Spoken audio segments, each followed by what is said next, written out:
Muy buenas a todas y a todos los que tengan el gusto de ver esta conferencia que de alguna manera rompe el inicio de este Congreso Internacional de Formación Permanente Nodos del Conocimiento. El título de esta charla, el título de esta ponencia es el mismo que el del propio Congreso Nodos. Vamos a hablar sobre los paradigmas emergentes, la polarización social y la necesidad de un revisionismo educativo. Verán, suena muy rimbombante, suena muy grande, suena muy amplio y lo es. Realmente, como cada año, Nodos se dedica a meter los dedos en la realidad educativa, en la realidad investigadora, en la realidad universitaria del mundo del conocimiento y ver qué es lo que está sucediendo y qué temas pueden ser más sensibles de estudio por esta amplia comunidad que ya formamos todos los que participamos año con año en Nodos del Conocimiento. Cuando hablamos de los nuevos paradigmas educativos, pues podríamos hablar de varios nuevos paradigmas educativos. Durante esta charla voy a intentar mostrarles 3 o 4 puntos torales importantes que serían necesarios que revisáramos, que tuviésemos en cuenta y finalmente, bueno, pues intentar arrojar alguna conclusión si es que esto es posible, ya que desde el ámbito del conocimiento en el que yo estoy, que es el ámbito de la ética, de la comunicación y de la filosofía, muchas veces es más fácil plantear preguntas que plantear soluciones. Esta es nuestra realidad, así es como funcionamos, pero por lo menos, como cuestionaban los sabios, las utopías no son desdeñables porque no se puede llegar a ellas. Son muy valiosas porque en el camino de llegar a ellas vamos avanzando constantemente, ¿no?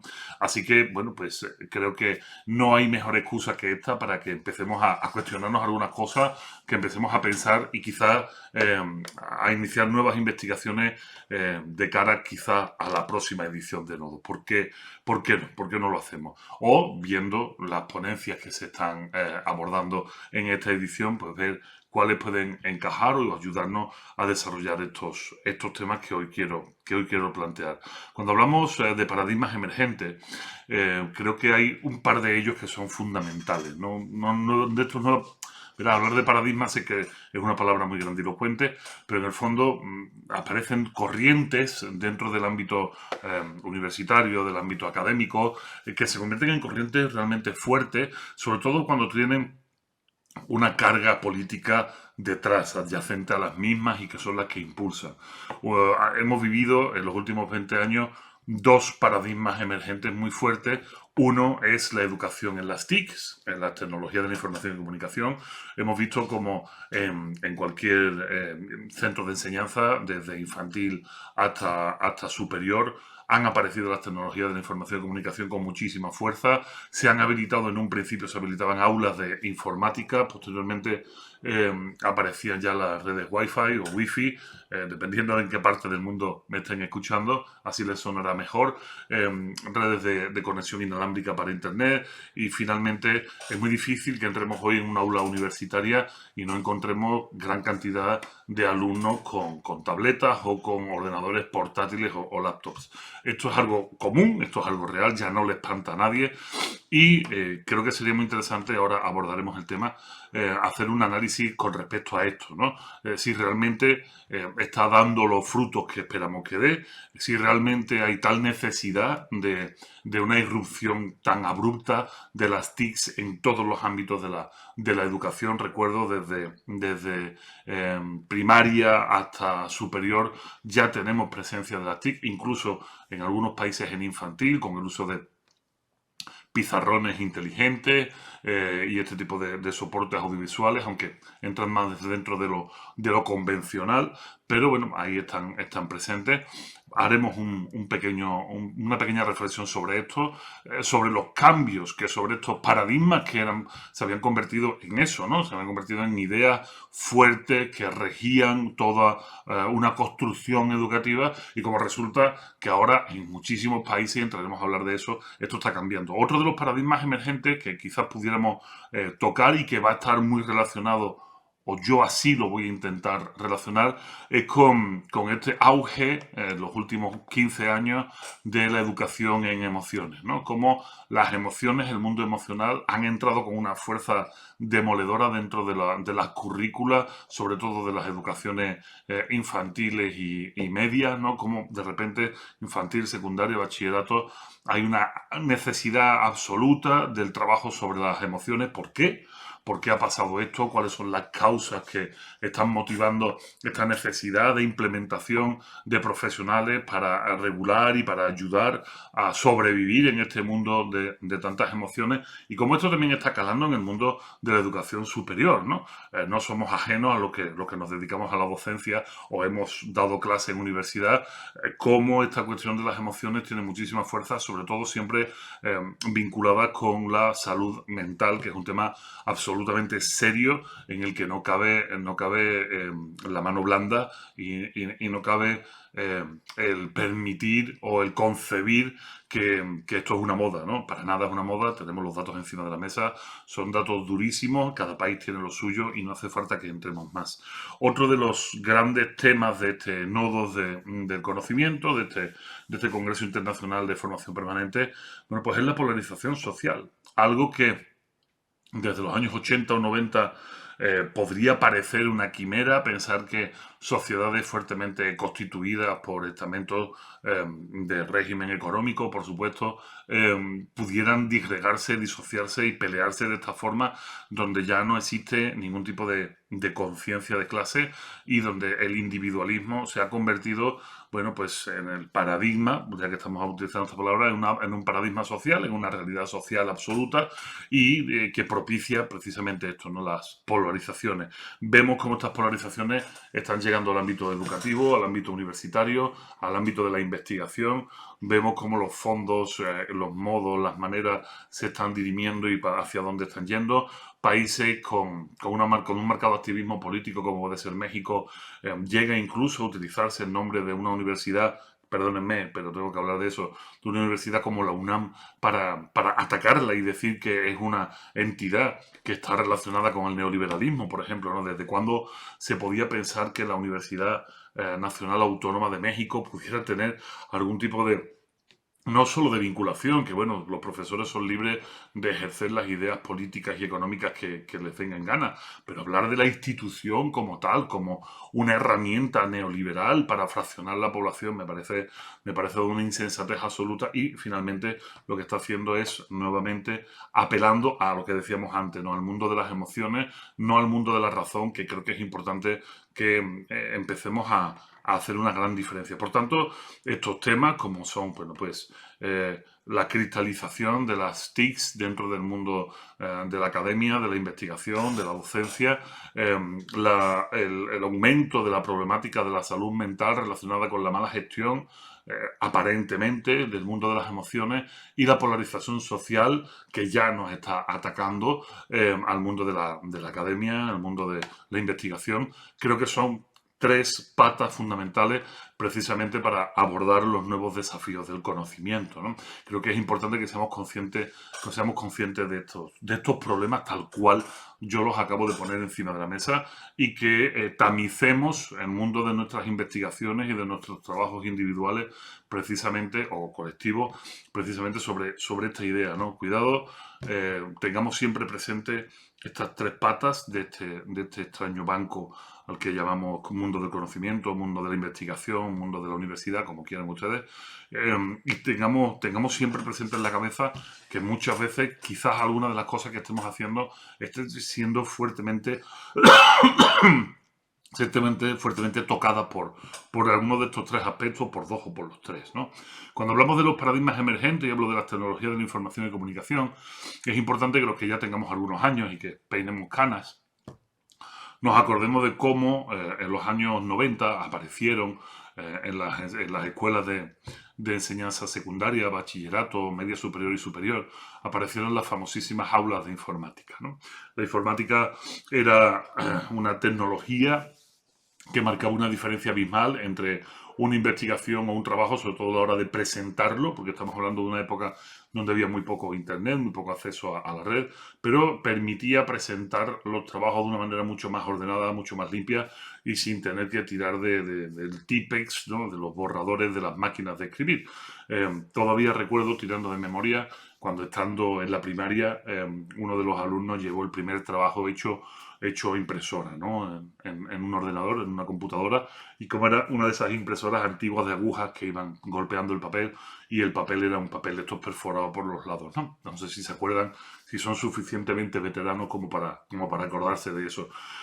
Esto marcó una diferencia inmediata. Los profesores que nos gusta no quebrarnos la cabeza con las letras extrañas de los alumnos, el poder leer los trabajos de una manera limpia, con estas presentaciones pulcras, que es el negro sobre blanco. En esa época tampoco había impresoras a color. Este negro sobre blanco nos permitía, bueno, pues leer mucho más fácil los trabajos, que fueran más limpios, y aunque lo que hubiera dentro básicamente pudiera ser lo mismo que cualquier otro trabajo hecho a mano, bueno, pues ya era una garantía. Además, pronto aparecieron los primeros procesadores de texto donde se permitía al alumno tener una corrección ortográfica mucho más fina de la que pudiera tener si estamos hablando de primeros niveles de educación, ¿no? Educación media superior, ¿no? Claro, esto era una revolución que estaba por llegar, que estaba por reventar, lo íbamos a tener en las clases, todo el mundo lo sabía, y además el uso de la tecnología se convirtió en una especie de bandera del progreso, ¿no? Bandera del progreso dentro de las escuelas. Las escuelas hasta esa época habían cambiado bastante poco. Hablábamos de un pizarrón, un estrado, una mesa para el profesor y los alumnos sentados en pupitres, ya sean en bancas corridas o bancas separadas. Pero al final estaban todas dentro de un aula, de un salón de clase, dentro de una institución educativa, y esto no había cambiado en 250 años, ¿no? Podemos tirar hacia el medievo si nos da la gana. Realmente así había sido siempre la educación, y este factor nuevo, bueno, pues metía una especie de savia nueva, de una nueva ilusión de ver cosas nuevas.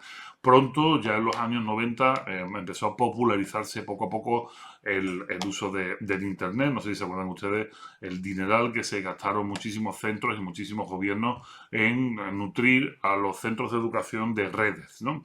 De redes físicas porque no existía la conexión inalámbrica, y entonces, bueno, pues estaban cambiando constantemente, haciendo recolas en las paredes, metiendo redes en esa famosísima aula de informática a lo que los alumnos teníamos acceso con suerte una hora a la semana, con suerte, y si no, pues una hora al día con suerte, y sin suerte una hora a la semana, ¿no?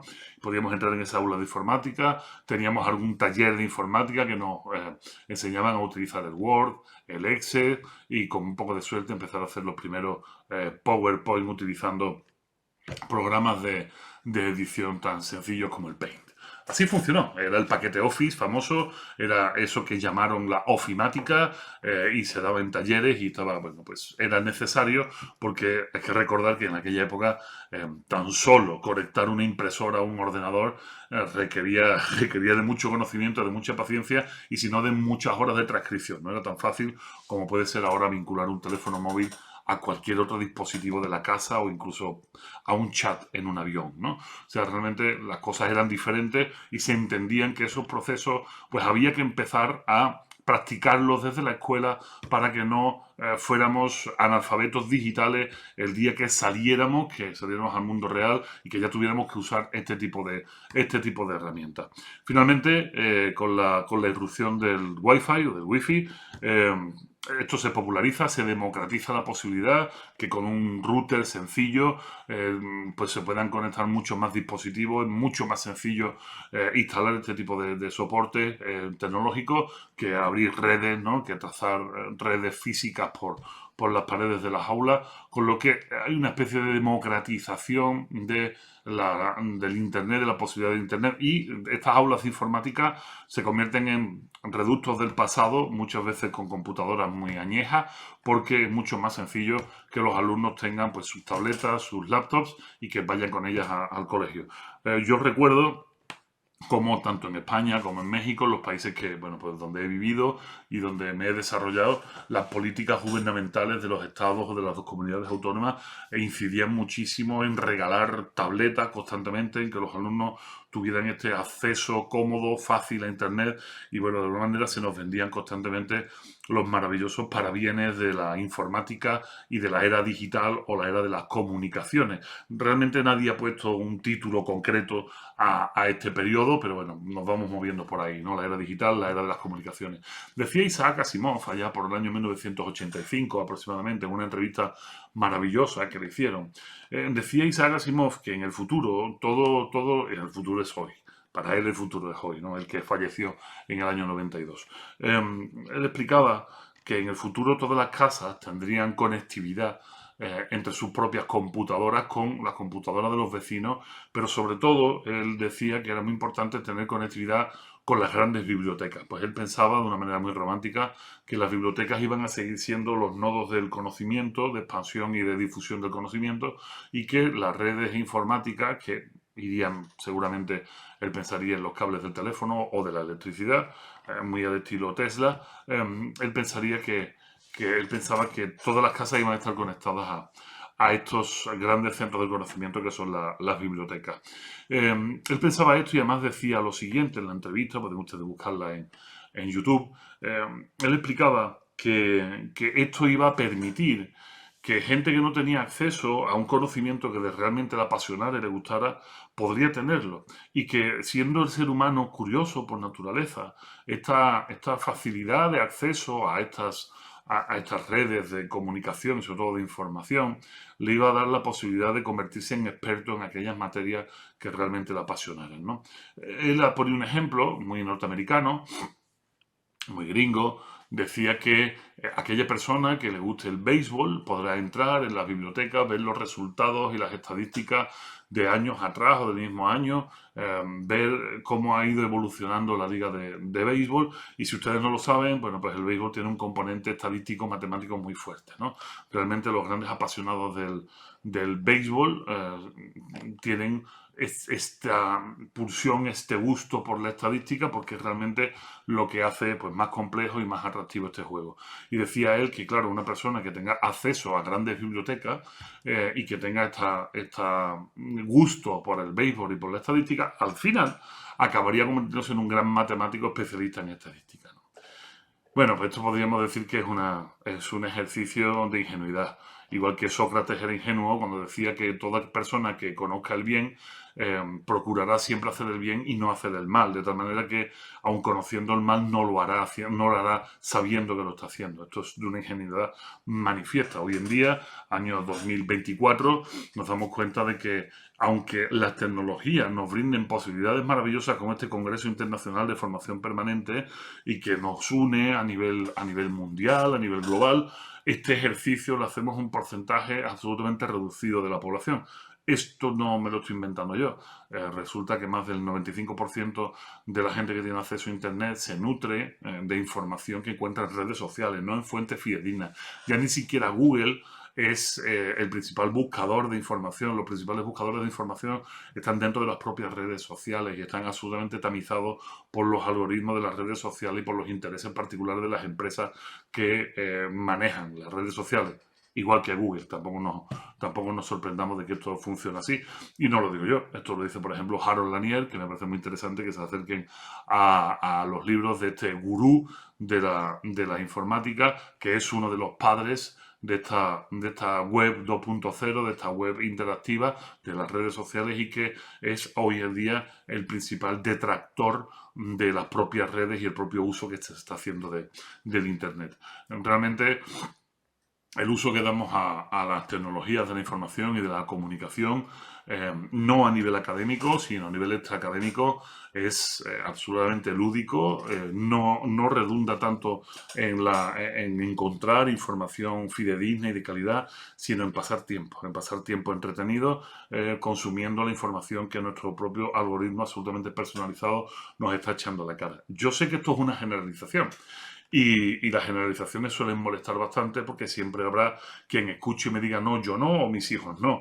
pero bueno, ustedes están viendo una conferencia de un filósofo dentro del marco de un congreso internacional del conocimiento. Ustedes no son el público absoluto de las redes sociales, aunque puedan participar de ellas. Con suerte seremos 1.400, 1.500 personas en este congreso, con suerte, como les digo, y esta conferencia la verán como con suerte 200, 300, 400 personas si bien nos va. Esto significa que vemos como la horquilla es mucho más selectiva de lo que pudiéramos creer.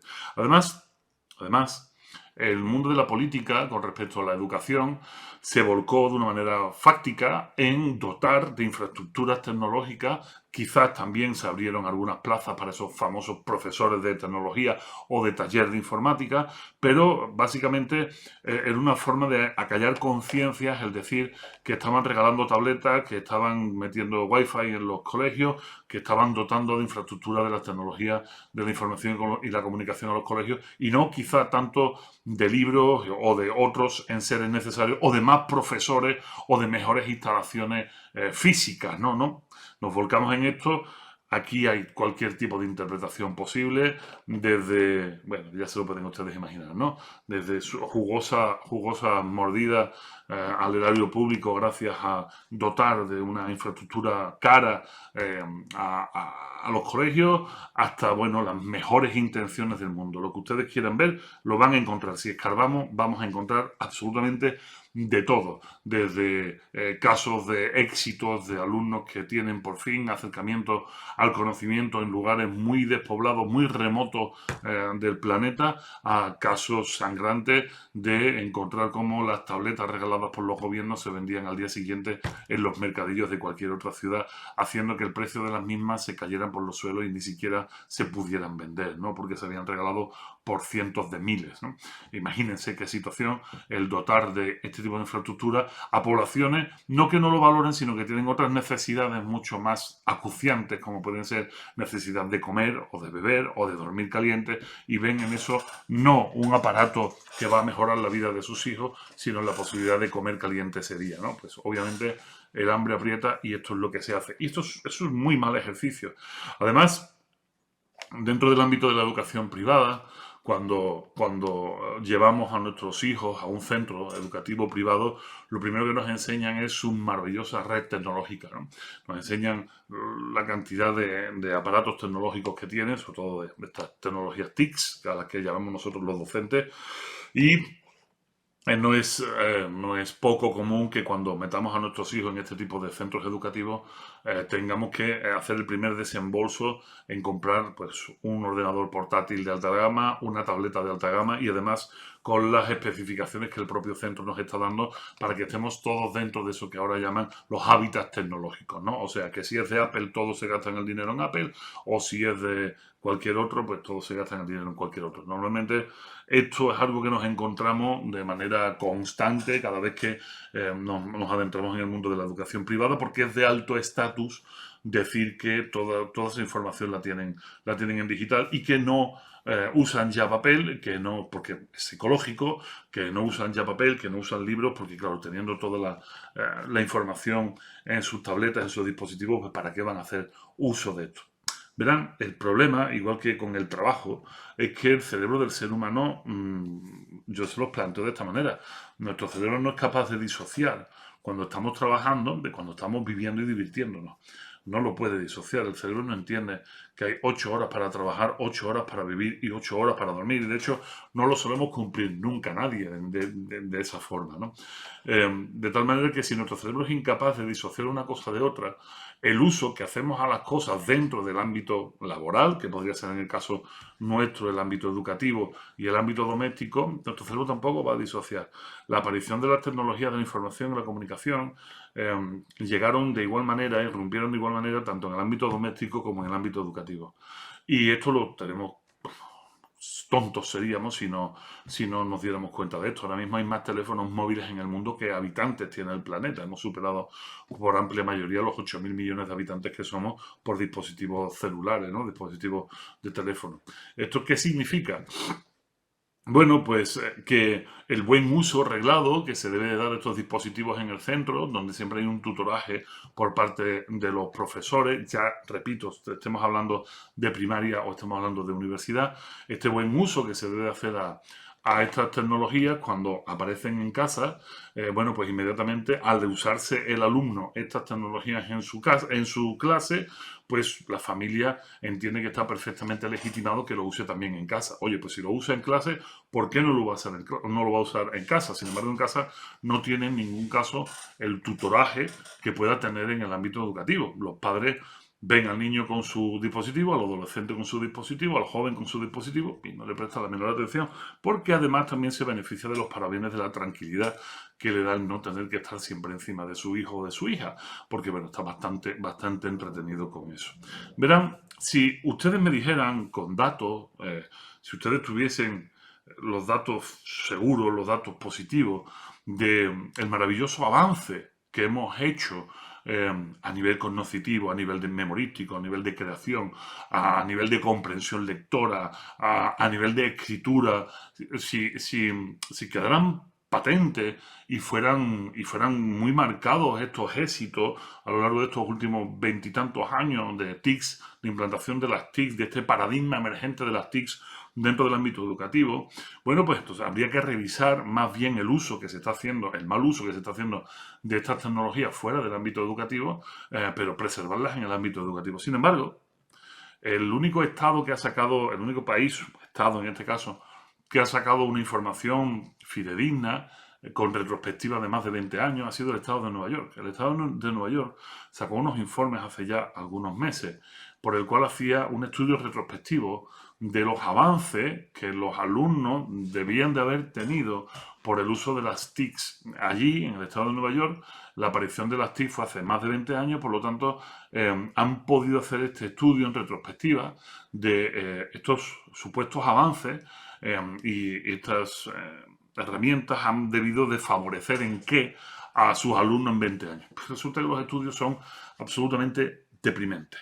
Y son absolutamente deprimentes porque lejos de haber habido avances, lo que hay son retrocesos. Retrocesos obviamente en capacidad lectora, retrocesos obviamente en escritura, todos los parámetros de lectoescritura pues son negativos con respecto a hace 20 años, son negativos los cálculos, la posibilidad del cálculo matemático de memoria de cabeza, por supuesto la memoria también sale muy mal parada y obviamente la creatividad está absolutamente deteriorada. Aparte, por supuesto, de la pérdida de capacidad de atención del alumno en clase y aquí nos vamos acercando a este otro paradigma emergente, y problemas relacionados con el mundo de la socialización. El mundo de la socialización. No por culpa de que las TIC estén en las aulas, sino por culpa del uso indiscriminado de las TIC fuera de las aulas. Pero las aulas son las que, a efecto de los padres de los alumnos, legitiman el uso de las mismas tecnologías dentro del ámbito doméstico. Por lo tanto,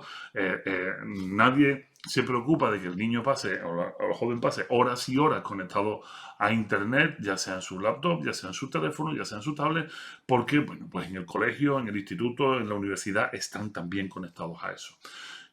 Por supuesto, hay otros daños colaterales, como puede ser el aumento de la obesidad. Los alumnos apenas están jugando en los campos de juego, que apenas juegan en los recreos, hacen muy poco ejercicio físico, están conectados a sus teléfonos. Alguien hablaba de los colegios como las nuevas sociedades de cabezas agachadas, ¿no? Que me parece algo absolutamente terrorífico tan solo el pensarlo así. Y por supuesto, a partir de ahí tenemos otros desarrollos. La falta de juego en el ámbito infantil, que les digo, no solo se limita al ámbito escolar, sino también al ámbito doméstico. La falta de juego pues produce grandes problemas de psicomotricidad en los jóvenes. Estos problemas de psicomotricidad llevan aparejado otro tipo de problemas del ámbito mental. Obviamente, si tienes problemas de psicomotricidad, es probable que sufras algún tipo de dislexia, por ejemplo, ¿no? La dislexia está muy relacionada con la falta o carencia de psicomotricidad lateral, y una de las cosas que los especialistas en dislexia siempre recetan a los jóvenes que están en este proceso es que hagan ejercicio, que se muevan. Y esto además La falta de juego no solo ataca a nivel salud, a nivel psicomotor, sino también a nivel emocional, porque el juego, el pasar horas y horas jugando, fortalece, favorece y desarrolla las habilidades sociales que no se desarrollan desde el mundo de la virtualidad, desde el mundo de las relaciones cibernéticas. Por lo tanto, la merma a nivel psicológico, a nivel de salud mental, es absoluta, porque una mala adquisición de habilidades sociales te impide el desarrollo lógico con tu ámbito inmediato. Por lo tanto, las frustraciones, los problemas de relación, las ansiedades, las depresiones aumentan. Y no aumentan poco. En el mismo Estados Unidos plantean como desde la aparición de los teléfonos móviles, smartphone, desde el año 2009 hasta la fecha, tanto depresión como ansiedad han subido más de un 150% en la población universitaria, y es a raíz de esta hiperconectividad que nos dan los teléfonos inteligentes y las tabletas, ¿no? Por lo tanto, tenemos que tener mucho cuidado y estamos viendo este trazo hacia el mundo de la salud mental que puede llevar aparejado también este mundo de las nuevas tecnologías. Esto no es una demonización del hecho tecnológico en sí, esto es una denuncia del mal uso que se hace del hecho tecnológico. La tecnología es maravillosa, pero también tenemos que desvincularnos de algunas letanías repetitivas, como la necesidad de que los niños tengan acercamiento a este tipo de tecnologías en concreto, porque si no serán analfabetos digitales cuando sean adultos. Esto es de una simpleza y de una mediocridad bastarda. De hecho, será Michel Desmourguet el que nos explique de una manera muy sencilla que esto es mentira. Y esto es mentira porque cuando las aulas de informática hace 20 años existían, te enseñaban desde cómo instalar una impresora o cómo cambiar ciertos parámetros dentro del sistema operativo. Hoy en día esto es imposible. Hoy una impresora se conecta plug and play, que decían, ¿no? Incluso más sencillo, se conectan en cuanto enciendes la señal inalámbrica, ya estás conectado. No hay forma de tocar los parámetros de programación de la mayoría de los soportes, ya estés en Windows, o estés en iMac, en el sistema operativo en iOS, no puedes tocarlo apenas. O sea, realmente el convertirte en programador informático por tener un teléfono en las manos es una simpleza y una bajeza mental absoluta. Cualquier persona que no haya tenido ningún acercamiento a estas tecnologías, en poco más de 2 meses se convierte en un perfecto usuario de las mismas. Y digo 2 meses porque estoy pensando en gente mayor de 80 años. Cualquier persona mucho más joven le cae un aparato de estos de las manos y no tiene el menor problema para manejarlo pronto. Por lo tanto, la excusa del analfabetismo digital me parece que ya sobra, que no tiene ningún sentido hoy en día, porque estas tecnologías están diseñadas para que cualquier persona sepa incluso leer o no, sea capaz de utilizarlas sin ningún problema, ¿no? Por lo tanto, la tecnología es maravillosa, pero el uso que estamos haciendo de ella es absolutamente pernicioso. Países como Noruega, Dinamarca, están empezando ya a prepararse para cierto tránsito de nuevo al mundo analógico de manera muy tranquila, muy sosegada, pero los resultados son bastante buenos. Y con respecto al uso de los teléfonos móviles, países como Francia o como Inglaterra están empezando a cuestionarse la posibilidad de ejecutar leyes por las cuales se prohíba el uso de estas tecnologías, no solo en el ámbito educativo, que ya lo están, sino en el ámbito universal. O sea, en la calle, en su casa, están viendo la prohibición del acceso a las tecnologías TICs, a los teléfonos móviles y este tipo de tabletas, hasta los 16 años, en el caso de Inglaterra, si no me falla la memoria, o en el caso de Francia, que creo que son los 15 años. ¿Esto qué significa? Bueno, pues significa que por fin, una vez que hemos tenido todo este desarrollo tecnológico, hemos podido ver cuáles son sus parabienes y cuáles son sus paramales, es necesario hacer un revisionismo a nivel educativo de la idoneidad o no de que estos aparatos estén en casa, ¿no? Que los usen los alumnos o estén en clase. Esto es necesario, pero esto no es la primera vez que sucede. O sea, permítanme que haga un inciso y que les cuente precisamente que esto ha pasado ya. Esto ha pasado ya. ¿Y a qué me refiero con que esto ha pasado ya? Pues verán, a principios del siglo XX se pusieron muy de moda los vehículos, los coches. Era muy fácil encontrar en las grandes ciudades del planeta coches que iban saliendo como pequeñas cucarachas de un sitio y de otro sitio. Al principio estos coches no había una normatividad sobre la construcción de los mismos. De hecho, les invito a que vayan a algunos de los museos de la automoción que tienen seguramente en sus ciudades y vean lo complejo que era conducir un coche de principios del siglo XX.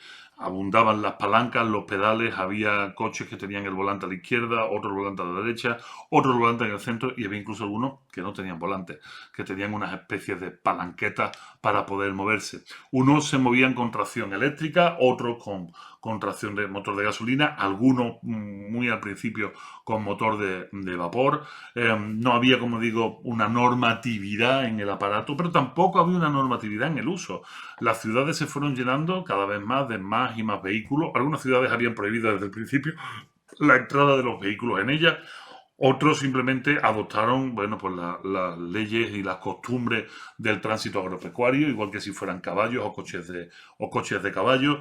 Realmente no había mucha norma con respecto a esto. Decían los manuales de buena conducta de los automovilistas que cuando te encontraras con un automovilista por la calle, que tuvieras al menos la decencia de pararte y hablar un rato con él, ¿no? Así tal cual te podías encontrar en estos protomanuales de buenas conductas de la automoción.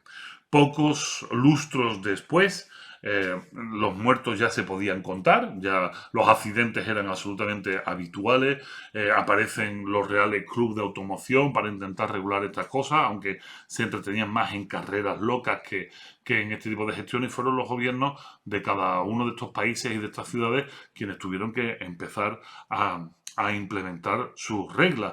De hecho, hubo cosas muy positivas, no sé si ustedes son conscientes, pero no es hasta la aparición de los automóviles que se regulan bien los horarios dentro de cada país. Países como España tenían diferentes usos horarios porque simplemente la comunicación entre ellos pues se hacía a base de carruajes o de caballos o andando y no había mucho problema si llegabas a una ciudad que tenía el reloj algo atrasado con respecto al tuyo. Pero la aparición de los automóviles hace que el moverse por las ciudades de manera mucho más rápida de una ciudad a otra obliga, por ejemplo, como curiosidad, a tener estandarizados los usos horarios dentro del propio territorio nacional.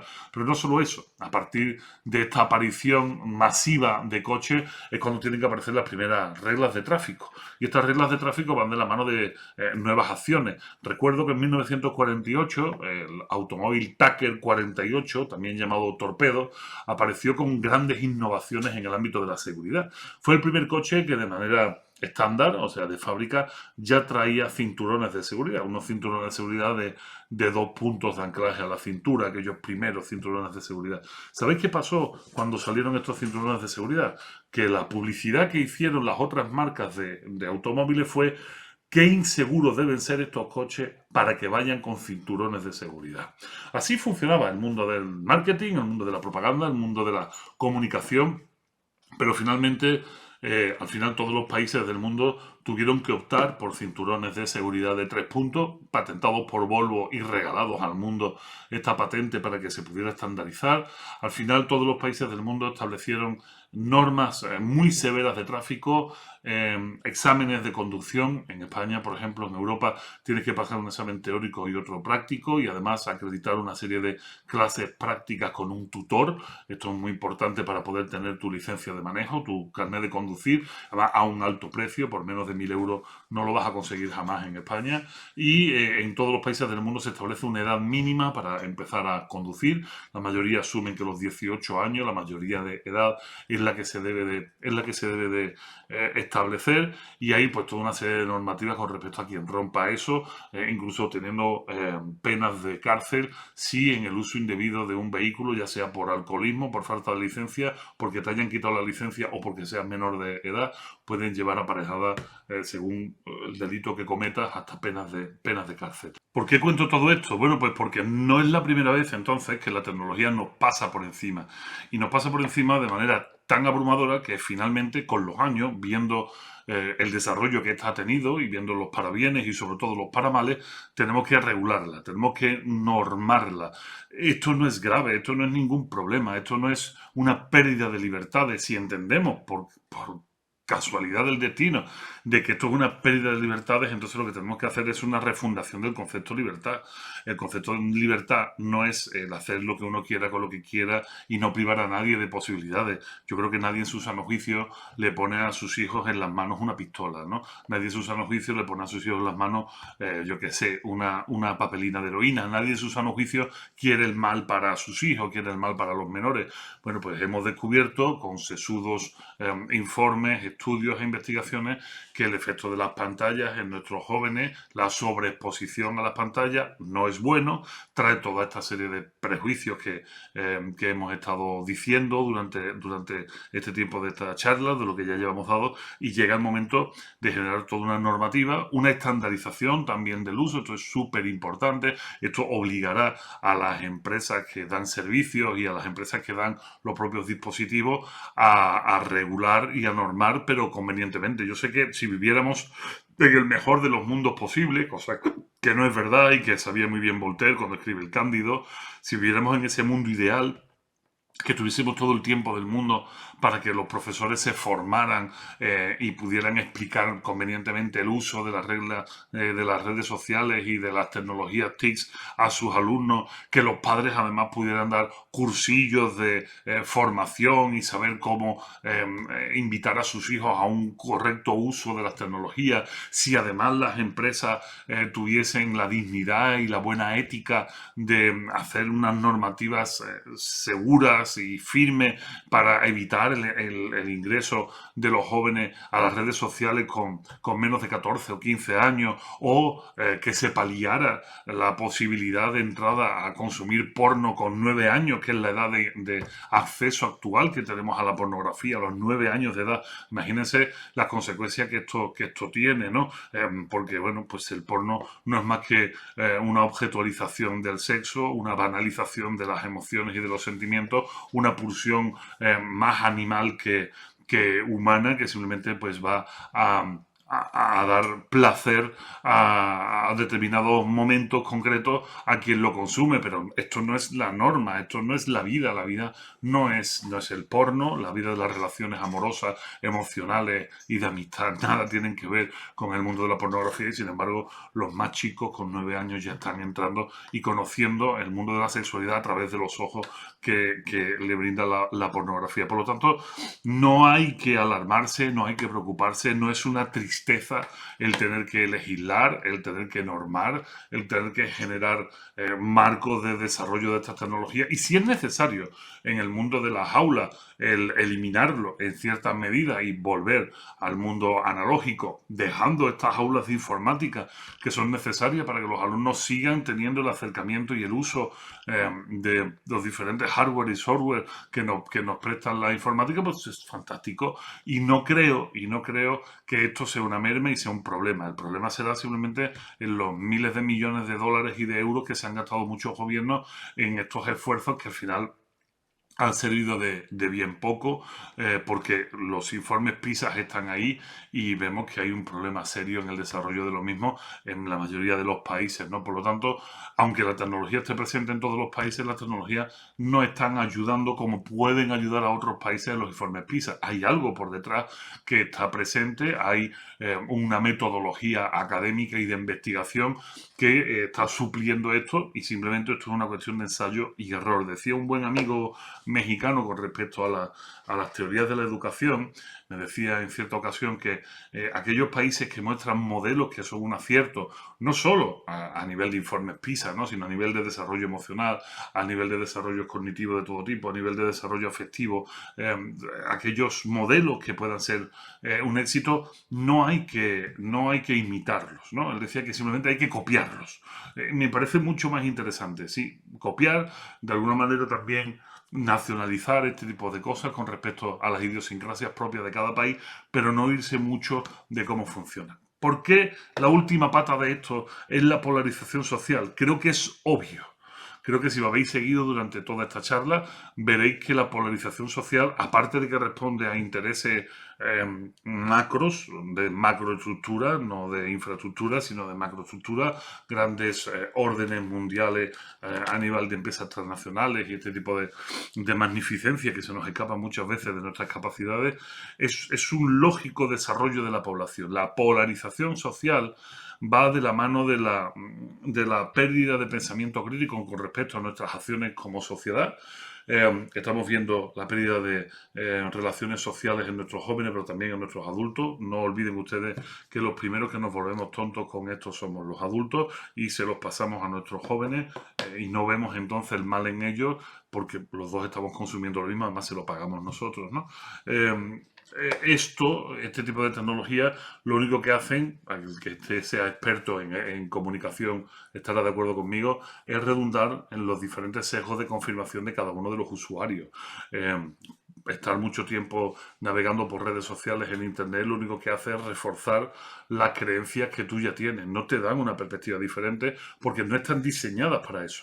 Para que tú puedas optar a diferentes perspectivas sobre una cuestión puntual, sobre una cuestión política, geopolítica, económica, tienes que ser tú la persona que vaya buscando estas diferentes fuentes, igual que cuando hacemos un estudio de investigación académico. Pero es que esto no lo hace nadie.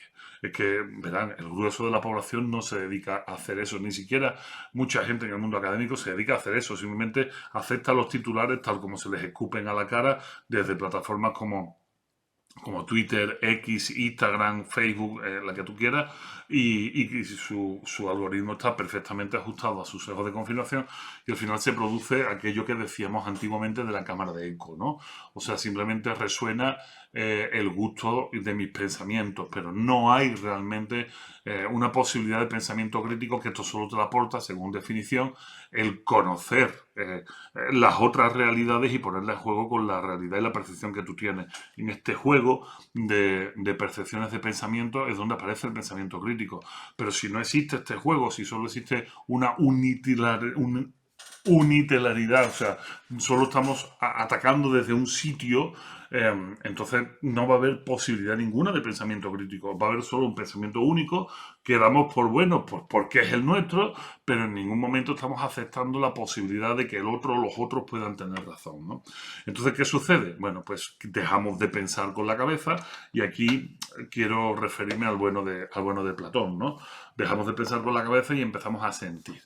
Nos decía Platón, cuando estudiaba el mundo de la doxa, el mundo de la opinión y el mundo del logos, el mundo de la razón, nos decía que la opinión es el conocimiento elemental que tenemos del mundo, ¿no? La opinión es el conocimiento, lo más básico. La opinión y la opinión se basa fundamentalmente en nuestras emociones. Qué cosa más interesante, ya habíamos hablado de las emociones. La opinión se basa en nuestras emociones y nuestras emociones se basan en la percepción sensible que tenemos del mundo, no de la percepción racional, o sea, simplemente de lo que nos parece que son las cosas a nuestros ojos sin pasarlo por el tamiz, como digo, del logos, de la razón. Por lo tanto, del mundo sensible pasamos al emocional, que me hace sentir aquello que estoy percibiendo y de ahí pasamos a lanzar opiniones. Esto nos lo dice Platón hace 2400 años y nos dice, cuidado con este camino, cuidado con el camino de las opiniones, porque el camino de las opiniones no es el camino de la verdad. El camino de la verdad pasa por el uso de la razón. Y el uso de la razón tiene una metodología, el uso de la razón tiene una forma, tiene unos modos. Y este uso de la razón es complejo y este uso de la razón es pesado, es difícil porque luchas constantemente contra tú mismo, ¿no? Contra esa primera percepción que te dan las emociones, contra eso que sientes, que por el hecho de sentirlo crees que tiene cierta verosimilitud y que tiene que aplicarse. De tal manera que en un mundo donde lo que prima es la opinión, o sea, la percepción sensible del mundo, la emoción y no la razón, es lógico que si queremos sacar partido político a la situación actual en la que estamos viviendo, hagamos políticas que sean políticas puramente emocionales. Y las políticas emocionales, pues las hay de muy pocos tipos. Hay desde el orgullo de pertenencia, estas políticas nacionalistas ultrapatrias, donde ser de determinado país es lo más importante. Schopenhauer era muy crítico con este tipo de políticas, ¿no? Schopenhauer decía que los patriotas son aquellos imbéciles execrables que sin tener motivo de enorgullecerse de sí mismos se enorgullecen del país en el que han nacido por pura casualidad, ¿no? Esto nos dice el señor Arthur Schopenhauer. Sí, pues son políticas que son de vanagloria propia por el hecho casuístico de haber nacido en un determinado país. Nadie ha decidido nacer en un país o en otro, ¿no? El patriotismo, ahí esos nacionalismos eh, son muy dados a las dudas razonables. Y la otra forma, si no eres patriota, es encontrar un enemigo sobre el que volcar todo tu odio, todo tu resentimiento. Y ahí es donde nos encontramos ahora mismo. Una polarización de todas o casi todas las sociedades en las que nos movemos en nuestro ámbito de la hispanidad, de la iberofonía, y también vemos los problemas en otros países del ámbito europeo, del ámbito anglosajón. Están profundamente polarizados, ya no existen los programas electorales, ya no existen las ideas políticas, lo que existen son las emociones políticas. Vótenme usted a mí, porque si usted me vota a mí, yo voy a acabar con nuestro enemigo común, ¿no? Y acabando con nuestro enemigo común, vamos a ser todos felices y volveremos a ser grandes de nuevo y este país será lo mejor que haya sucedido en el cosmos. Esto lo vemos constantemente, ya sea un enemigo inmediato o sea un enemigo histórico. Acabemos con los colonizadores que son los que nos metieron y nos sumieron en este légamo de maldad, etcétera, etcétera. O sea, es una falta de aceptación de la responsabilidad con respecto a los hechos inmediatos y sobre todo buscar un culpable sobre el que tirar mierda. En este caso, esto, perdónenme por la expresión, pero es una expresión que Byung-Chul Han la explica muy bien en ese famoso shitstorm, ¿no? Esta lluvia de mierda que nos podemos encontrar en las redes sociales y en la política al uso y en cualquier calle y en cualquier discurso y en cualquier frutería que estamos pisando. Por lo tanto, la polarización social es una realidad, la estamos viviendo constantemente en el mundo universitario. Nuestros alumnos ya vienen polarizados y además aceptan cualquier discurso sin entender de dónde viene.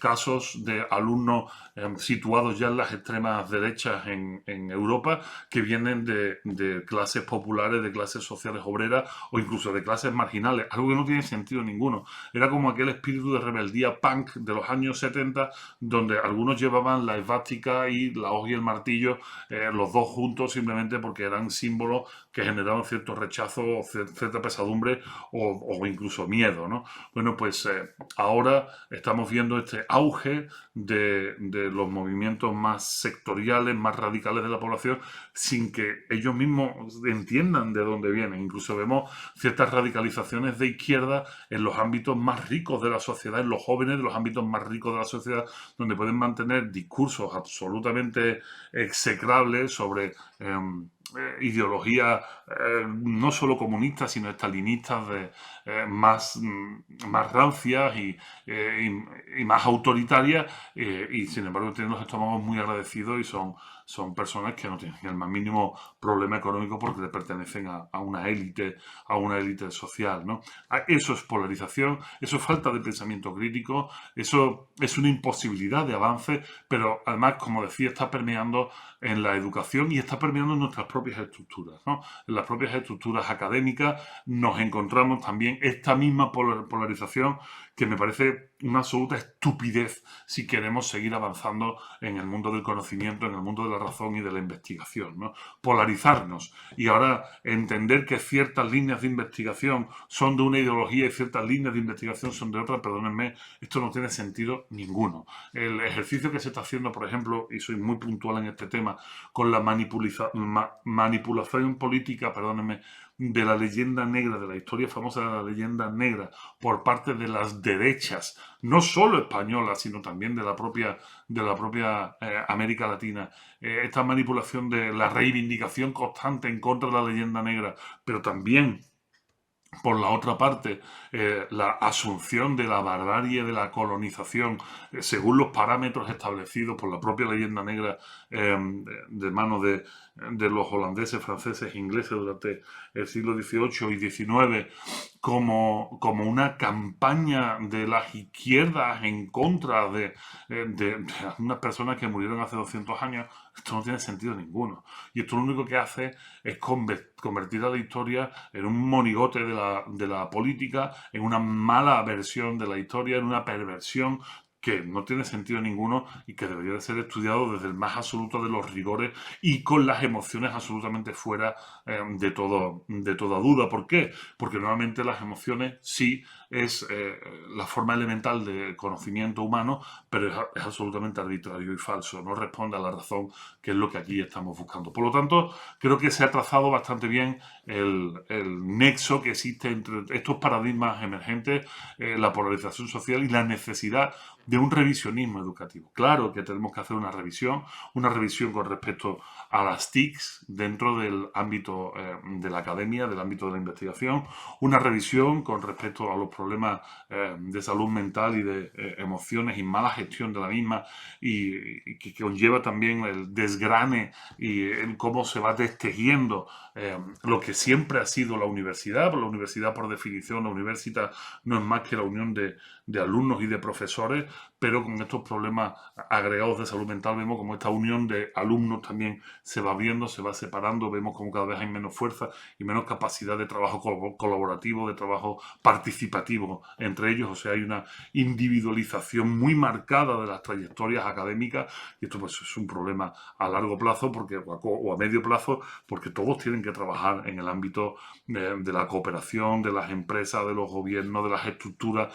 de desarrollo y ahí las carreras individuales de poco sirven cuando solo se les llevan de esta manera tan egoísta. Se necesita ser mucho más generoso y porque los retos del futuro son retos colaborativos, son retos donde entre sinergias que se tracen de todas las instituciones educativas y de gobierno y empresariales podremos salir adelante, si no esto no tendrá sentido.